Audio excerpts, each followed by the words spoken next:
ফেলে দেয়া খাবার কুড়িয়ে খাচ্ছেন গাজার বাসিন্দারা। এমনই দৃশ্য ধরা পড়ল এপির ক্যামেরায়।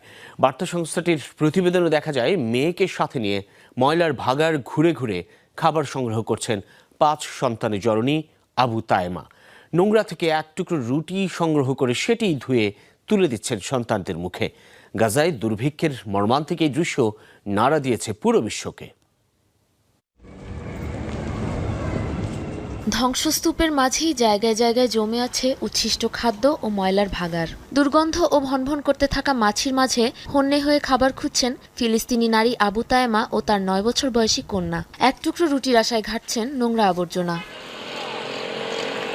ইসরায়েলি তাণ্ডবে গাজা জুড়ে চলছে দুর্ভিক্ষ।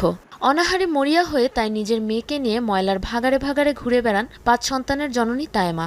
আবর্জনার স্তূপ থেকে খুঁজে বের করেন পচাবাসি খাবার। বাড়ি নিয়ে তাই ধুয়ে খেতে দেন নিজের স্বামী সন্তানদের।